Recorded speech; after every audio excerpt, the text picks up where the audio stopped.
দীর্ঘ উত্তেজনা ও সংঘাতের পর নতুন এক অধ্যায়ের সূচনা করল যুক্তরাষ্ট্র ও ইরান।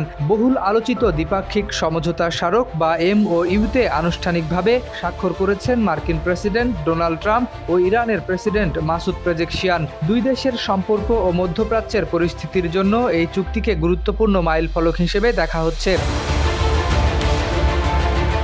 ফ্রান্সের রাজধানী প্যারিসের ঐতিহাসিক ভার্সাই প্রাসাদে চুক্তিতে নিজের স্বাক্ষর সম্পন্ন করেন মার্কিন প্রেসিডেন্ট ডোনাল্ড ট্রাম্প। পরে প্রাসাদ থেকে বের হয়ে সাংবাদিকদের সঙ্গে আলাপকালে চুক্তি স্বাক্ষরের বিষয়টি নিজেই নিশ্চিত করেন তিনি। উচ্ছ্বসিত কণ্ঠে ট্রাম্প সাংবাদিকদের উদ্দেশ্যে বলেন, এটি স্বাক্ষরিত হয়েছে।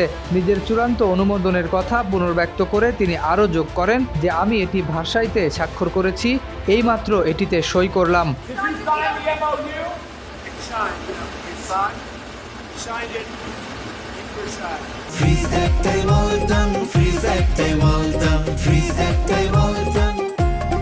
অন্যদিকে ইরানের রাষ্ট্রীয় সংবাদ সংস্থা ইরনা প্রেসিডেন্ট মাসুদ পেজেশকিয়ানের চুক্তি স্বাক্ষরের বিশেষ ছবি ও বিস্তারিত প্রতিবেদন প্রকাশ করেছে।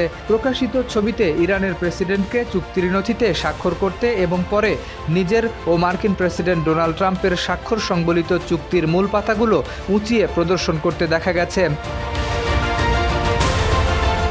ইরনা জানিয়েছে, ফার্সি 1405 সালের 18 জুন বৃহস্পতিবার প্রথম প্রহরে এই ঐতিহাসিক চুক্তি সম্পন্ন হয়। সংবাদ সংস্থাটির ভাষ্য অনুযায়ী ইসলামী প্রজাতন্ত্র ইরানের বিরুদ্ধে যুক্তরাষ্ট্র এবং ইসরায়েলি পক্ষের সঙ্গে চলমান সংঘাত ও যুদ্ধাবস্থার অবসান ঘটানোর লক্ষ্যেই এই সমঝোতা স্মারকের মূল পাঠ্যে দুই দেশের প্রেসিডেন্ট স্বাক্ষর করেছেন।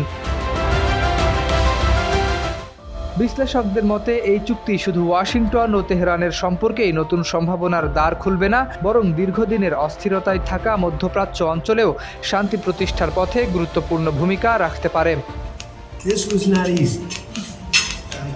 শেষ পর্যন্ত ট্রাম্প ও পেজেশকিয়ানের স্বাক্ষরে আনুষ্ঠানিক রূপ পাওয়া এই সমঝোতা স্মারক মধ্যপ্রাচ্যের কূটনৈতিক ইতিহাসে একটি গুরুত্বপূর্ণ অধ্যায় হয়ে থাকবে। দীর্ঘ সংঘাতের পর আলোচনার টেবিলে পৌঁছানো দুই দেশের এই পদক্ষেপ ভবিষ্যৎ শান্তি প্রক্রিয়ার ভিত্তি হিসেবে কাজ করবে বলেই আশা করা হচ্ছে।